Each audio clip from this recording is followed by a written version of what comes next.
Fala galera, sou a Emily Medeiros, professora de Física, e hoje a gente vai estudar um pouquinho sobre termologia. Termologia é a parte da física que estuda tudo que está relacionado ao calor e à temperatura. A primeira coisa que a gente precisa relembrar, por que eu estou falando relembrar? Porque você provavelmente já viu essa parte da matéria. A primeira coisa que a gente precisa relembrar são os estados físicos da matéria. Lá das primeiras vezes que você estudou isso, a sua professora te falou sobre 3 estados físicos: o sólido, o líquido e o gasoso. Só que esses estudos não pararam lá naquela época que você teve a matéria pela primeira vez. Os cientistas continuaram analisando e eles descobriram que existe um 4º estado físico da matéria, que é o plasma. Ele a gente vai começar a estudar a partir de hoje. O sólido é um estado físico no qual as moléculas estão muito juntinhas. Eu desenhei aqui para ilustrar para vocês um cubo de gelo.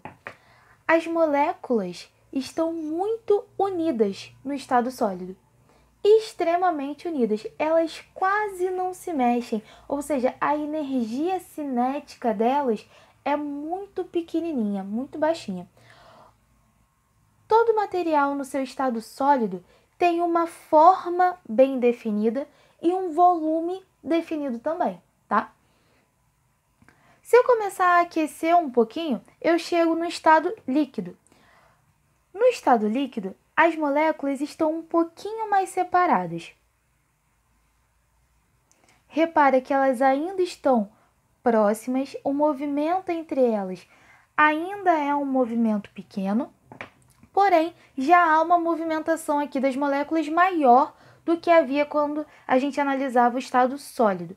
O estado líquido é um estado em que os corpos até têm um volume definido, mas eles não têm mais uma forma definida.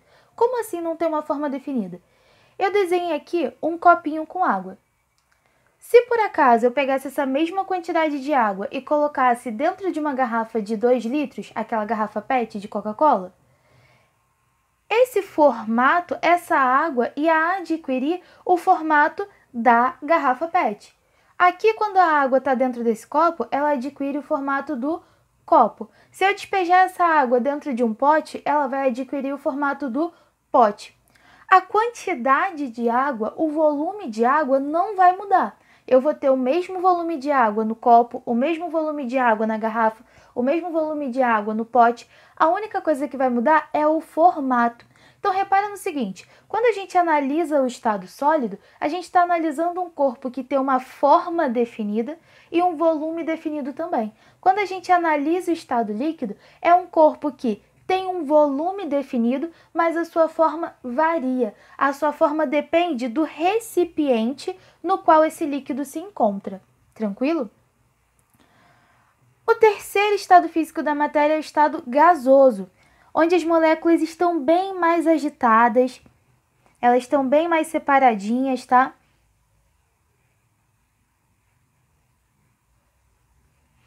Elas já estão se movimentando, tem uma energia cinética maior do que a do estado líquido, maior do que a do estado sólido.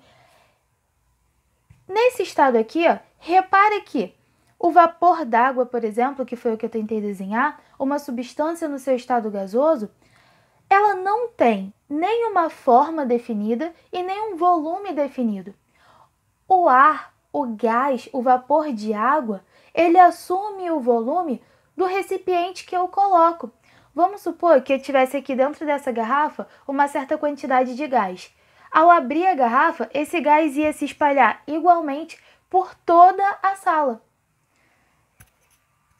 Então, um gás que inicialmente tinha o formato e o volume da garrafa, agora tem o formato e o volume da sala na qual eu me encontro. Repara que o estado sólido tem forma e volume definido. O estado líquido tem apenas volume definido. E o gasoso não tem mais forma nem volume definido. A sua forma e o seu volume se adequam à forma e o volume do lugar em que esse gás se encontra. O plasma é mais parecido ali com o estado gasoso. Se eu continuar aquecendo esse gás, se eu continuar aquecendo essa substância, eu posso chegar ao estado do plasma. O quarto estado é um estado em que as moléculas estão se movimentando muito, a energia cinética delas é altíssima, é um estado em que a nossa substância também não vai apresentar nenhuma forma, nem um volume bem definidos, tá? Eles vão se adequar ao lugar onde essa substância se encontra. A principal diferença entre o plasma e o estado gasoso é porque o plasma é um estado em que há a possibilidade de condução de eletricidade. O gás não. O estado gasoso não te permite conduzir eletricidade, já o plasma permite. Para chegar ao plasma, essa substância foi submetida a uma temperatura tão alta, tão elevada, que os seus elétrons saíram da eletrosfera e formaram uma espécie de sopa de cargas, sopa de elétrons ao redor aqui, ó, dessa substância. Então, por conta dessa sopa de elétrons, há a possibilidade de conduzir eletricidade, que é uma característica que o estado gasoso não apresenta. Tem duas maneiras da gente passar do estado gasoso para o estado de plasma. A primeira é continuar aquecendo aquela substância, e aí ela pode chegar ao estado de plasma. E a segunda é submeter esse gás a uma alta tensão. Quando ele é submetido a uma alta tensão, há essa retirada dos elétrons da sua posição original, forma essa sopa de elétrons aqui ao redor da nossa substância, e aí a gente caracteriza o estado de plasma. Vamos lá.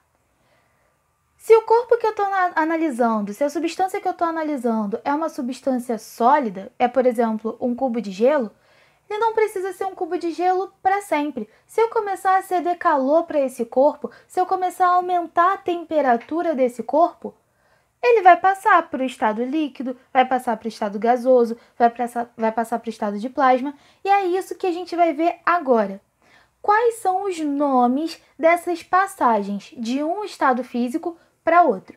Antes disso, só para fixar bem, ó, estado sólido tem formato e volume bem definidos. Estado líquido tem volume bem definido e o formato depende do recipiente em que a substância se encontra. Gasoso não tem formato nem volume bem definidos. Tudo depende do lugar em que ele se encontra. Plasma não tem formato e nem volume bem definido e tem a capacidade de conduzir eletricidade, que é uma diferença do estado gasoso, tá? Se eu começar a aquecer esse corpo que está no estado sólido, se eu começar a ceder calor para esse corpo, ele vai derreter. Esse gelo vai passar de uma substância no estado sólido para uma substância no estado líquido. Essa passagem do estado sólido para o estado líquido é o que eu vou chamar de fusão.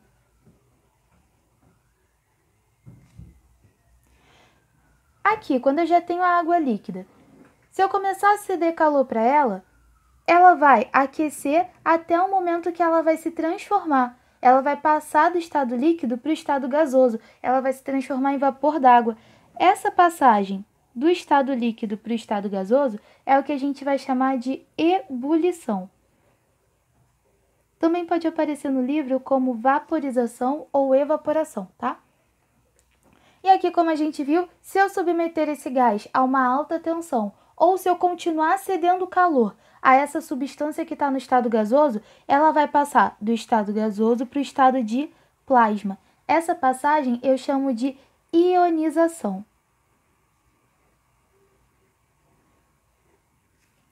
Da mesma maneira, se eu começar a retirar calor dessa substância, se eu começar a resfriar essa substância, eu posso fazer a passagem do estado de plasma para o estado gasoso, do estado gasoso para o estado líquido, do estado líquido para o estado sólido. É o que a gente faz, por exemplo, quando você pega a água líquida e coloca no congelador. Você colocou em um lugar que vai resfriar essa substância, vai retirar o calor dela. Sendo assim, ela vai passar do estado líquido, para o estado sólido. Então, vamos ver os nomezinhos que a gente dá para essa passagem quando a gente está retirando o calor do corpo. Quando eu eu estou passando do estado de plasma para o estado gasoso, eu tenho o que eu chamo de recombinação. Não é apenas combinação, é recombinação. Quando eu passo do estado gasoso para o estado líquido, é o que eu chamo de condensação.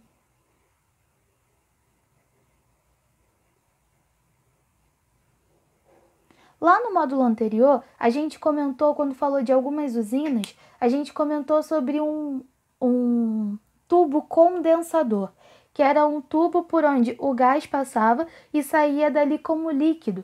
Existia esse tubo condensador, por exemplo, na usina nuclear. E logo depois de passar por esse tubo, a água gasosa passa pelo tubo, se transforma em água líquida e volta para o mar. Lembra disso?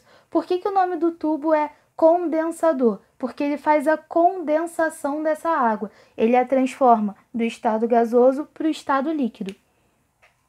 E por último, se eu continuar retirando o calor aqui do objeto que está líquido, da substância que está líquida, ela vai chegar ao estado sólido, e é o que eu chamo de solidificação.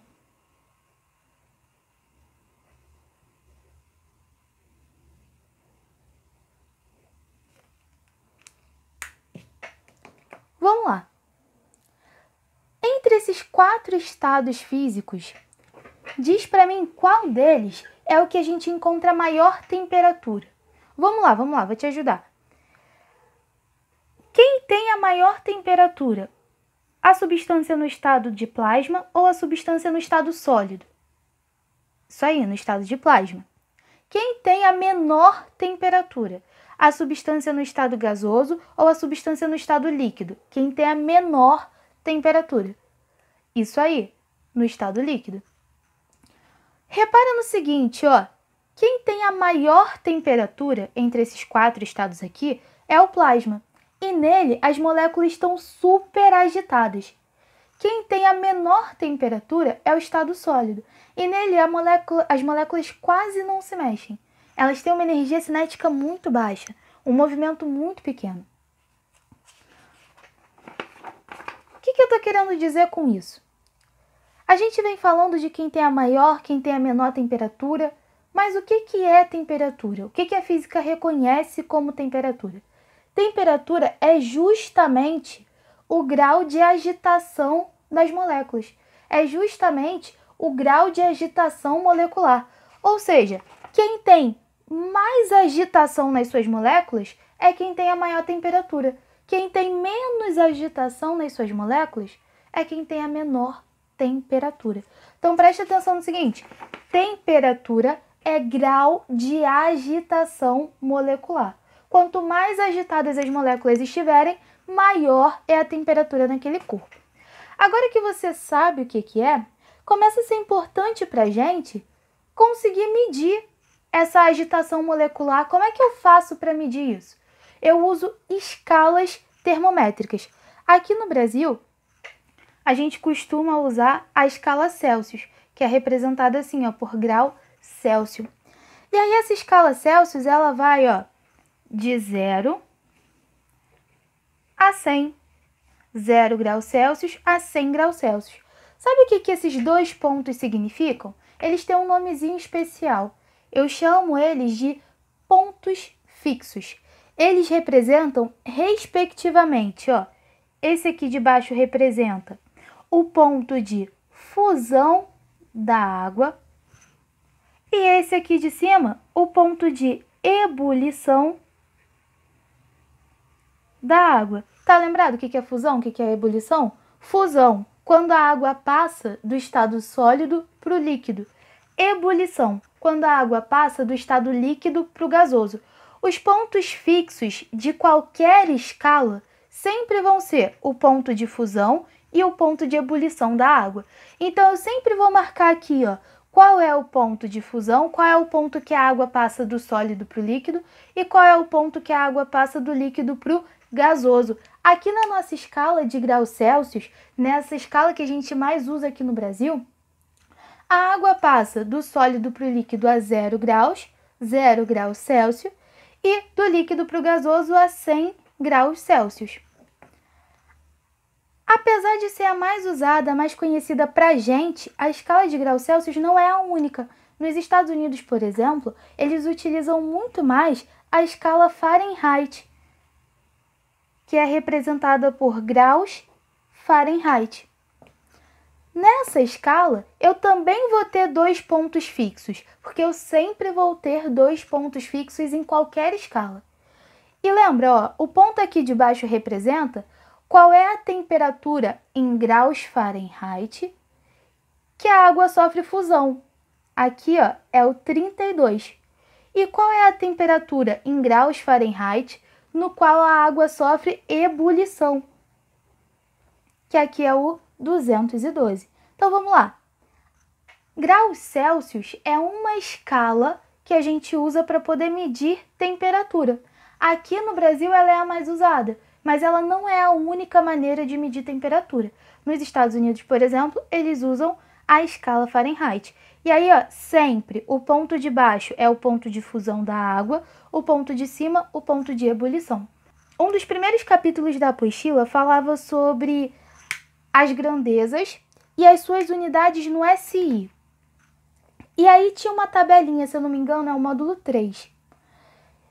E aí estava escrito, ó, temperatura Kelvin.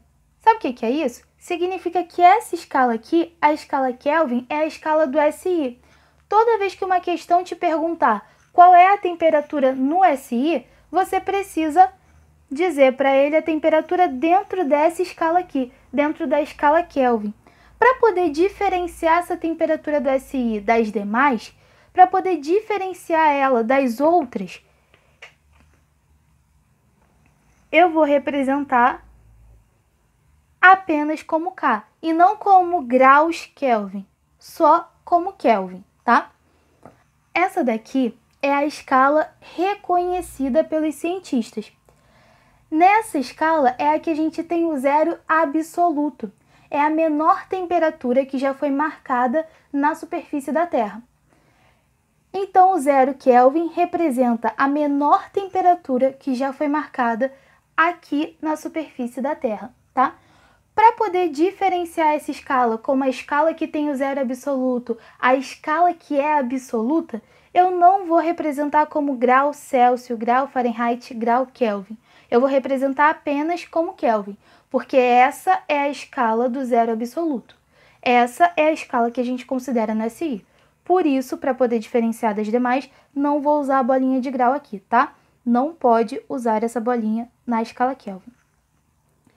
Vamos marcar os pontos fixos aqui, ó.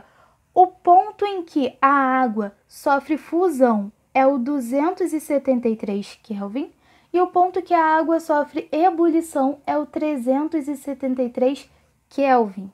Vamos lá. Então, temperatura é o grau de agitação molecular. Quanto mais agitadas as moléculas estiverem, maior é a temperatura. E aí, para poder medir esse grau de agitação, a gente criou as escalas termométricas. E a gente tem principalmente 3 escalas: Celsius, Fahrenheit e Kelvin. Vou preencher aqui com os pontos fixos, ó. Esse ponto aqui de baixo é o ponto em que a água sofre fusão. A água sofre fusão em 0 graus Celsius. Esse 0 graus Celsius corresponde a 32 graus Fahrenheit, que corresponde a 273 Kelvin. Por que eu estou dizendo que corresponde? Repara no seguinte, ó. Essas 3 escalas até possuem pontos fixos diferentes, até possuem números diferentes, mas elas representam a mesma coisa. Elas servem para medir o grau de agitação molecular. Se eu for medir a minha temperatura com um termômetro que está graduado em graus Celsius, eu vou descobrir um valor qualquer. Vou chamar esse valor de C. Se eu for medir a minha temperatura com um termômetro que está graduado em Fahrenheit, eu vou até descobrir um outro número. Porém, concorda comigo que já que eu estou medindo a mesma agitação molecular, já que eu estou medindo a temperatura do mesmo corpo, apesar de ser representado por um outro número, esses dois valores precisam ser equivalentes? Se eu medir a minha temperatura na escala Kelvin, eu vou encontrar um outro valor, mas um outro valor que dentro da escala Kelvin representa exatamente o mesmo grau de agitação de moléculas, tá? Então existe uma relação, existe uma ligação entre as minhas escalas. Só vou preencher aqui, ó, o último ponto fixo primeiro, que é 100, 212 e 373. Mas vamos lá. Existe uma relação. Todas essas escalas medem o grau de agitação molecular. E elas podem até apresentar esse grau de agitação com números diferentes, mas eles indicam o mesmo valor. Eles indicam o mesmo grau de agitação molecular para um mesmo corpo.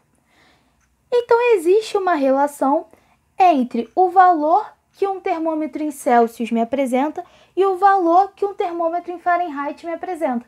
Já que essas duas escalas são apenas maneiras diferentes de medir temperatura, maneiras diferentes de medir a agitação das moléculas, existe uma relação entre elas. E eu posso dizer o seguinte, ó. O valor em Celsius dividido por 5 sempre vai ser igual ao valor em Fahrenheit menos 32 dividido por 9.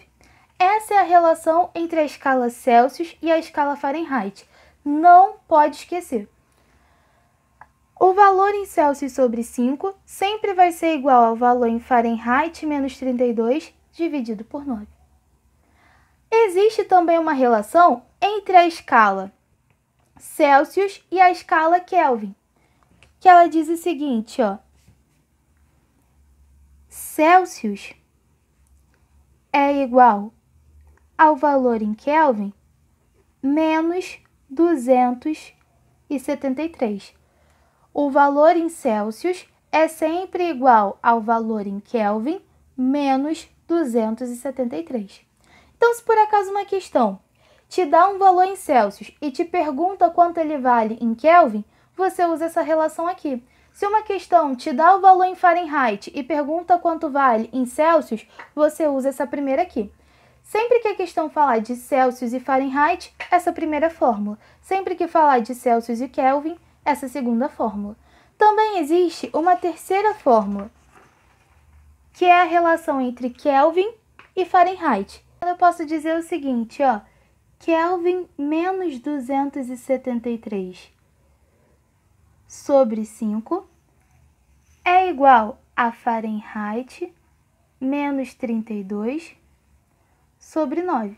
Ou seja, Kelvin menos 273 sobre 5 igual a Fahrenheit menos 32 sobre 9. Essa é a relação entre a escala Kelvin e a escala Fahrenheit. E a gente discutiu muito o que é temperatura.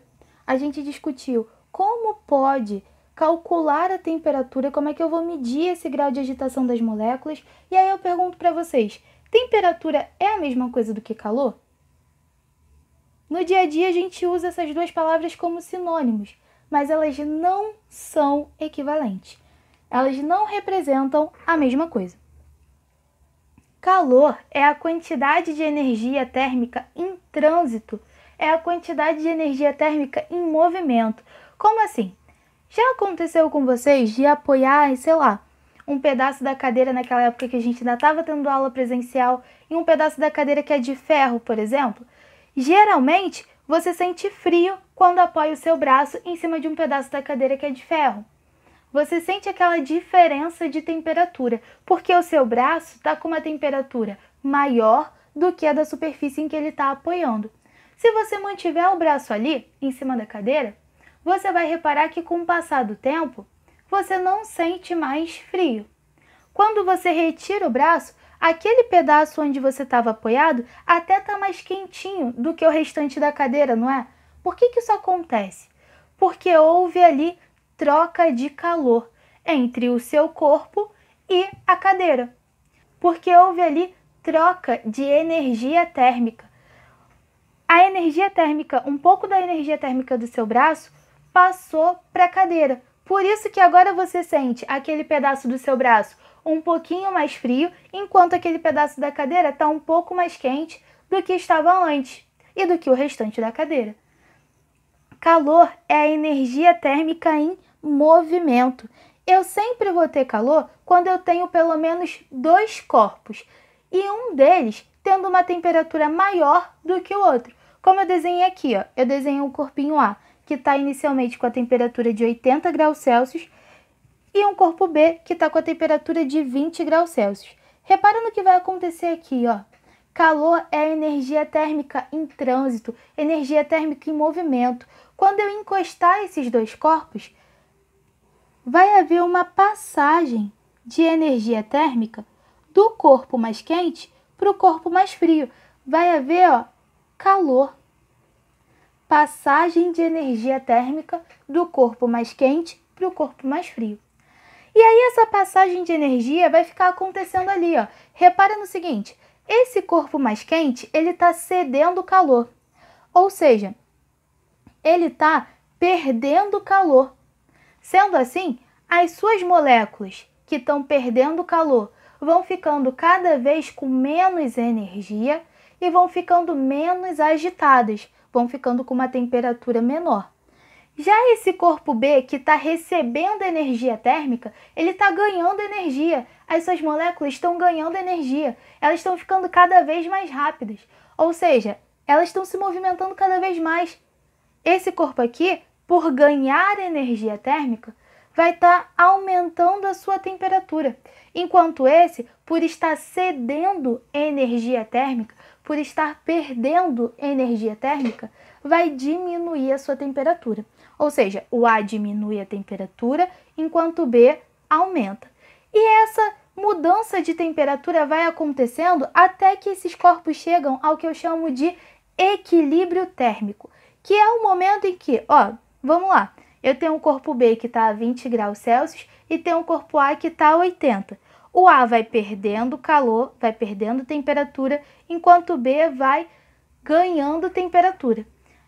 Isso vai acontecendo até que esses corpos chegam ao equilíbrio térmico, até que esses corpos chegam ao momento em que a temperatura do corpo A se iguala à temperatura do corpo B.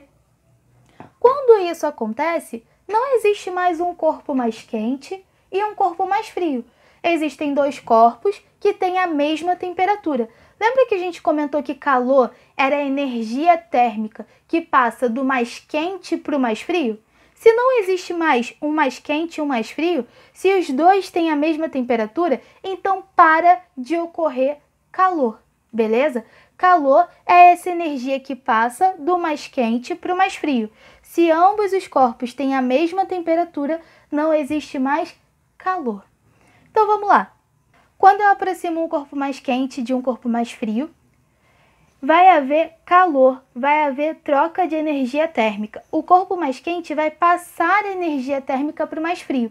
Sendo assim, esse que está perdendo energia vai diminuindo de temperatura, o outro vai aumentando de temperatura, até que eles atingem o equilíbrio térmico, que é quando essas temperaturas se igualam.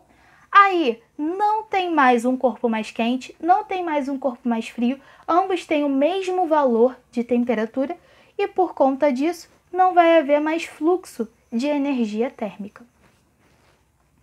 E já que calor é a quantidade de energia térmica que está em movimento, qual é a unidade dele? Como é que eu calculo calor? Vamos lá. Calor sempre vai ser medido em joule. Sabe por quê? Ele é a quantidade de energia térmica. E a unidade de energia é o joule. É muito comum também a gente calcular calor de uma forma mais usual, de uma forma fora do SI. E aí eu vou deixar aqui para vocês essa relação. 1 joule equivale a 4,2 calorias. Isso aí, caloria também é uma maneira de calcular calor. E tá, existem duas maneiras dessa energia térmica passar de um corpo para o outro. Quando um corpo recebe energia térmica, a primeira coisa que pode acontecer com ele é a temperatura dele mudar. Toda vez que ocorre passagem de energia térmica e a mudança na temperatura do corpo, eu vou dizer que ocorreu o calor sensível. Então, calor sensível é quando o corpo recebe ou cede calor e isso provoca uma mudança na sua temperatura. Quando há mudança de temperatura.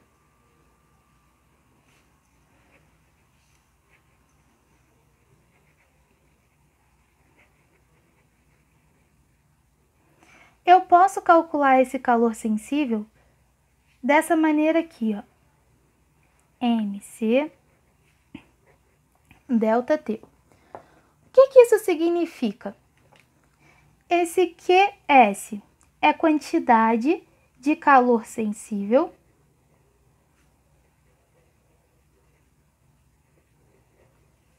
e essa quantidade de calor sensível, o quanto de calor o corpo está recebendo, depende de 3 coisas.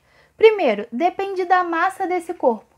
Um corpo que tem mais massa, um corpo que é maior, vai precisar receber uma quantidade maior de calor para conseguir variar a sua temperatura.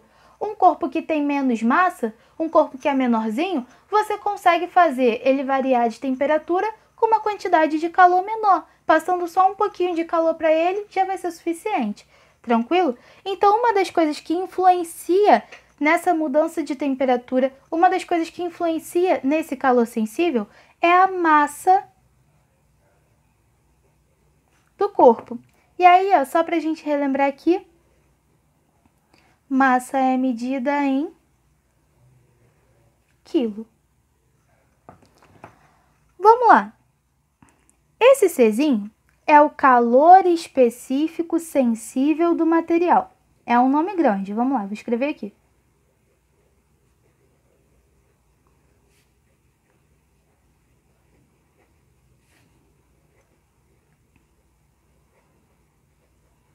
Calor específico sensível do material. O que isso significa? Você já deve ter percebido que existem alguns materiais que se aquecem com mais facilidade do que outros. Por exemplo, quando a gente vai na praia, a areia fica quente muito mais rápido do que a água. Durante o dia inteiro, a areia está extremamente quente e a água ainda está muito gelada. Se você for na praia à noite, você vai perceber o contrário. Você vai perceber que a areia vai estar gelada e a água vai estar mais quentinha. Repara no seguinte, a água passou o dia inteiro recebendo calor e você só conseguiu notar que ela aqueceu, que ela mudou de temperatura à noite. Então repara quanto tempo ela ficou recebendo calor até você notar essa mudança de temperatura. Enquanto com a areia, você reparou essa mudança muito mais rápido. Você conseguia sentir que a areia estava quente muito antes de conseguir perceber que a água estava quente. Esse Czinho é o responsável por isso. Ele vai te dizer qual é a facilidade de cada material, de cada substância, de receber calor. Cada material, cada substância tem um Czinho diferente. Por isso, cada substância tem a sua facilidade de absorver calor. E por último, essa quantidade de calor vai depender também da variação de temperatura.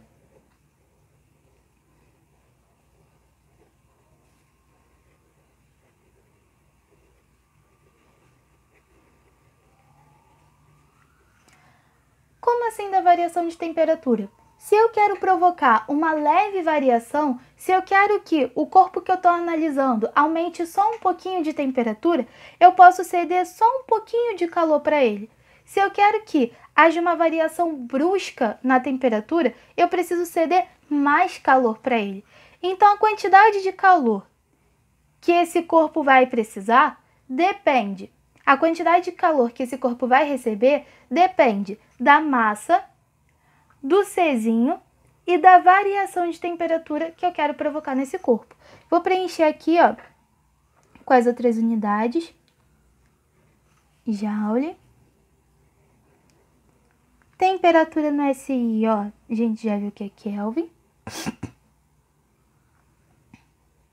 E o Czinho, joule por quilo, Kelvin. Essas aqui são as unidades no SI, mas é muito comum a gente ver essas fórmulas sendo empregadas com as suas unidades usuais também. E aí eu vou escrever as unidades usuais com essa outra caneta para vocês perceberem uma diferença de cor. Eu espero que fique nítido no vídeo também, tá? Como unidade usual, a gente vai usar a temperatura em graus Celsius, a gente vai usar a massa em grama, a quantidade de calor em caloria, e aí o Czinho vai ser em caloria por grama, grau Celsius. Mas também pode ocorrer outra coisa com a nossa substância quando ela recebe calor.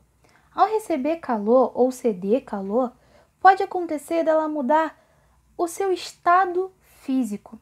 Igual a gente viu lá na primeira página, que ao ceder calor a um corpo sólido, ele se transformou em líquido. Quando isso acontece, quando ao receber ou ceder calor, um corpo muda o seu estado físico, aí eu digo que está acontecendo calor latente.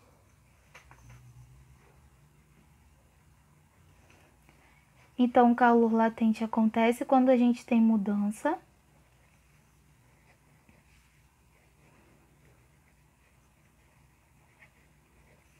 de estado físico. E aí eu posso calcular o calor latente dessa seguinte maneira aqui, ó.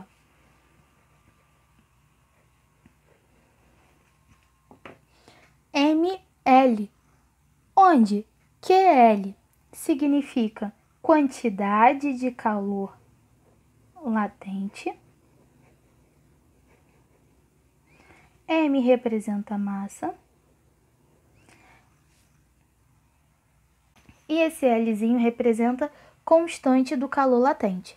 A quantidade de calor latente depende da massa, ou seja, quanto menor a massa, quanto menor o corpinho, é mais fácil fazê-lo mudar de estado físico, e quanto maior essa massa, eu vou precisar de uma quantidade maior de calor latente para poder fazer com que esse corpo mude o seu estado físico. E depende também da constante do calor latente. O que é isso? É a quantidade de calor que eu preciso fornecer a 1 grama da minha substância para que ele possa mudar de estado físico. Eu tenho um valor de constante para cada mudança de estado físico.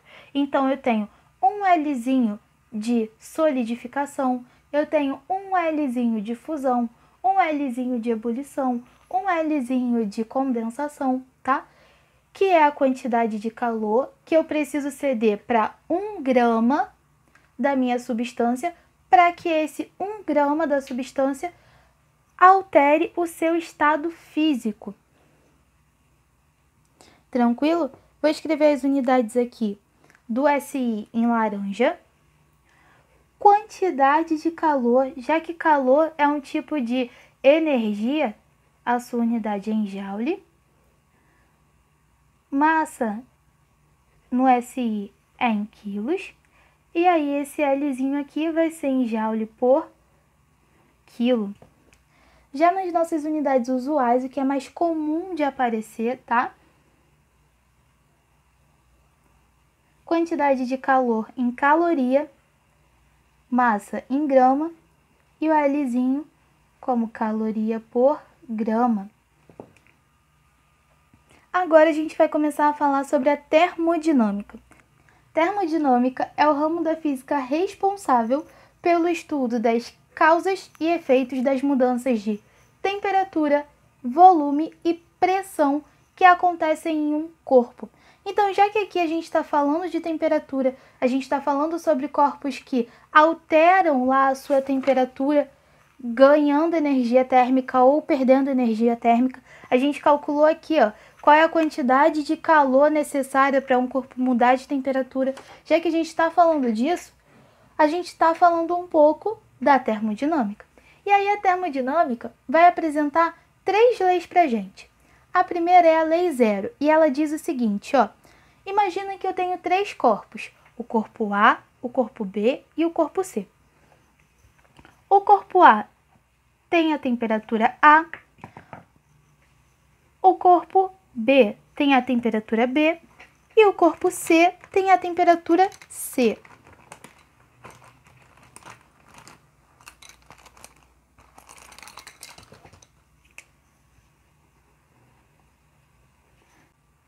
Se eu puder afirmar para vocês que o corpo A está em equilíbrio térmico com o corpo B, ou seja, significa que eles foram trocando calor até o momento que a temperatura A se igualou à temperatura B. Tranquilo? Isso representa que A e B estão em equilíbrio térmico. Se eu puder afirmar para vocês também que o corpo B está em equilíbrio térmico com o C, ou seja, B e C foram trocando calor até o momento que a temperatura do B se igualou à temperatura do C. Então, eu posso afirmar que, apesar do corpo A não estar em contato com o corpo C, A e C também encontram-se em equilíbrio térmico. Como assim? Se a temperatura do A é igual à temperatura do B e a temperatura do B é igual à temperatura do C, significa que temperatura do A é igual à temperatura do C. E ter temperaturas iguais significa que esses dois corpos estão em equilíbrio térmico.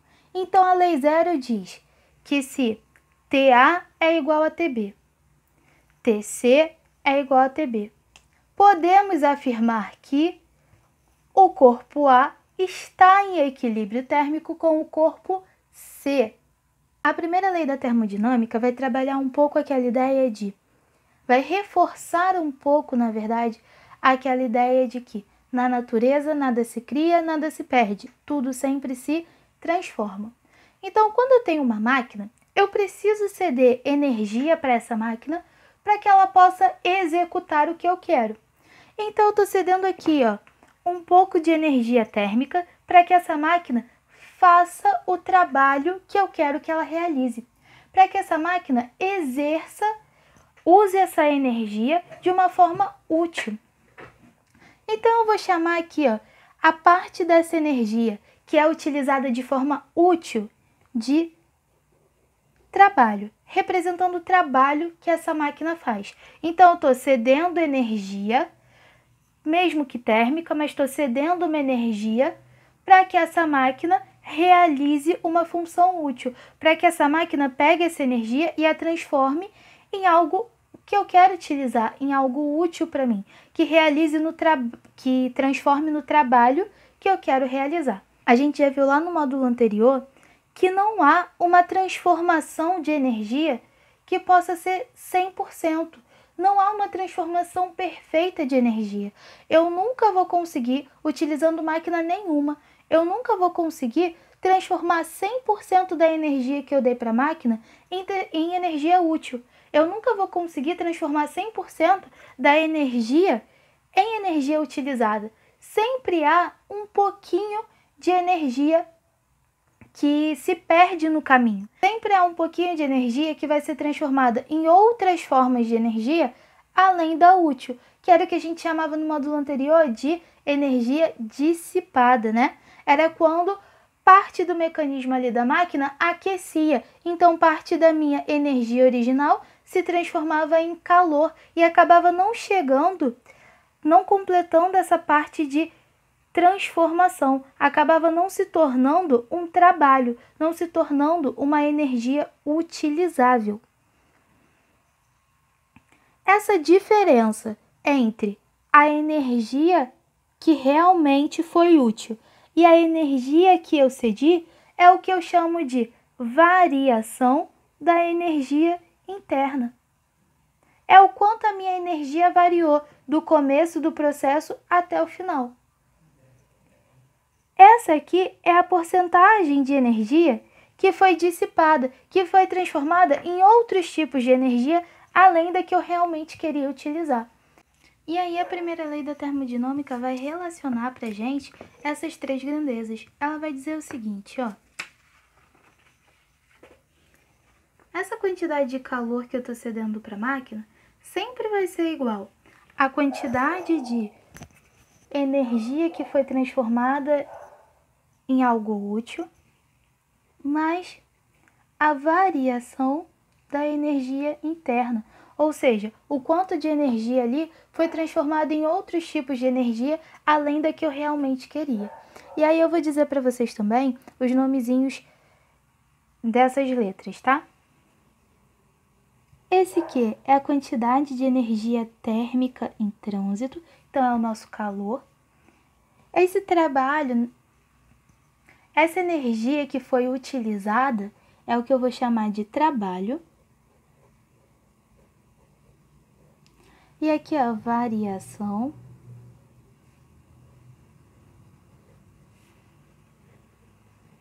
Da energia interna.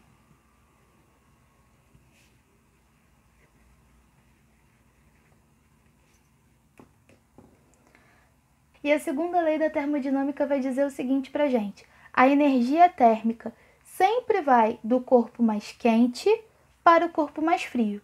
Nunca o contrário. Ela nunca vai fazer de maneira espontânea o contrário. Sempre do corpo mais quente para o mais frio. Então vamos escrever aqui, ó.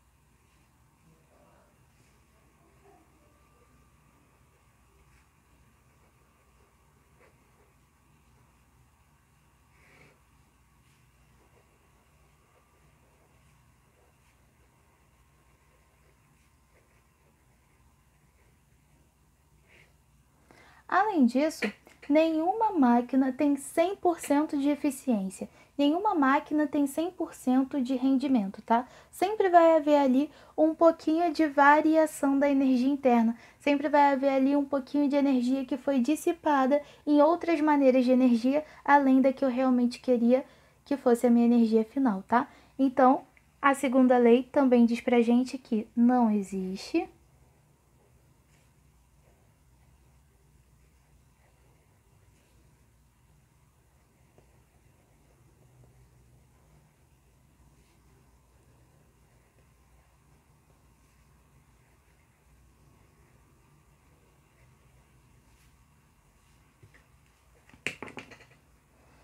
Então é isso, galera. Nossa aulinha de hoje foi sobre termologia. A gente falou sobre estados físicos, variação de estado físico, temperatura, as maneiras de medir temperatura. A gente falou também sobre a diferença entre temperatura e calor. Temperatura é o grau de agitação das moléculas, enquanto calor é aquela energia térmica que passa do corpo mais quente para o mais frio.